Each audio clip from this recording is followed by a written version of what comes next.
Everyone, my name is Alisha Parveen. आज हम देखने वाले हैं सबसे इम्पोर्टेंट टॉपिक हमारा है बैलेंस शीट या चिट्ठा, जिसे हम स्थिति विवरण भी कहते हैं। तो चिट्ठा और बैलेंस शीट हमारा होता क्या है? तो चिट्ठा और बैलेंस शीट में हमें लाभ हानि की जानकारी मिलती है। हमारे वर्ष में कितना लाभ हुआ है, कितनी हानि हुई है, इसकी तो जानकारी मिलेगी ही मिलेगी। साथ में हमारा साल भर में कितने दायित्व उत्पन्न हो गए हैं, कितने दायित्व चुकाने हैं और हमारी कितने संपत्ति है, कितनी पूंजी है, ये सारी चीजों की जानकारी भी चिट्ठे में मिलेगी। तो चलिए हम आज का क्लास हम स्टार्ट करते हैं और चिट्ठे को डिटेल में से समझते हैं। तो देखिए हमारे चिट्ठे का थ्योरी है। चिट्ठे को अंग्रेजी में बैलेंस शीट कहा जाता है। बैलेंस शीट दो शब्दों के मेल से बना है, बैलेंस द शीट। बैलेंस का आशय है शेष, शीट का अर्थ कागज का बड़ा टुकड़ा अर्थात कागज पर बनाए गए शेषों की सूची। वास्तव में स्थिति विवरण व्यापारी के खातों की शेष की सूची का विवरण पत्र ही है।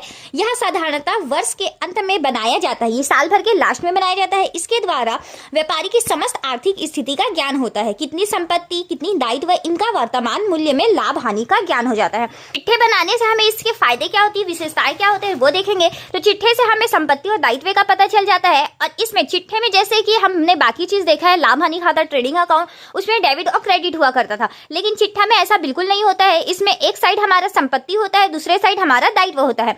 और चिट्ठे से हमें क्या होता है, पूंजी का पता चल जाता है। चिट्ठे से हमें कितने दायित्वों को चुका, कितनी संपत्ति है, वो पता चल जाता है। इसमें चिट्ठे में हम को और से शो करते हैं। क्रेडिट साइड में हम को लिखते हैं, वो कैसे लिखते हैं वो मैं बताऊंगी, और डेबिट साइड में से शो करते हैं। अब चिट्ठे का महत्व क्यों है वो देख लेते हैं। चिट्ठे से हमें विभिन्न कोष की जानकारी हो जाती है, कितने कोष बना के रखे वो पता चल जाता है। संपत्ति का स्थिति पता चल जाता है, कौन सी संपत्ति लॉन्ग टर्म है, कौन सी शॉर्ट टर्म है, वो पता चल जाता है। शुद्ध लाभ व पूंजी का ज्ञान हो जाता है। आहरण की जानकारी हो जाती है, कितनी आहरण की गई है साल।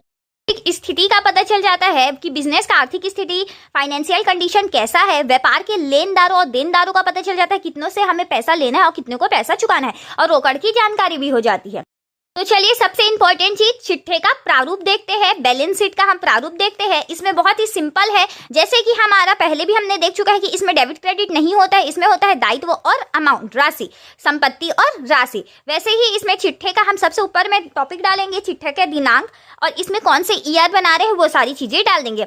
किसका हम चिट्ठा बना रहे हैं उसका नाम डाल देंगे। अब इसमें एक कंडीशन आपको ध्यान रखना है कि इसमें हम तरलता या द्रव्यता के क्रम पे चलते हैं। इसका मतलब है कि सबसे पहले हम वो सारी दायित्वों को लिखेंगे जो 12 महीने के अंदर चुकाया जाता है, और उसके बाद हम स्थायी दायित्वों को लिखेंगे जो हमारे 12 महीने के बाद या साल भर के बाद चुकाया जाता है। उसी प्रकार संपत्ति में 12 महीने के अंदर या शीघ्र से शीघ्र जिसे हम रोकड़ में तब्दील कर सकते हैं वो सारी चीजें लिखेंगे, और उसके बाद हम स्थायी संपत्तियों को लिखेंगे। तो चलिए इसकी फॉर्मेट हम देखें।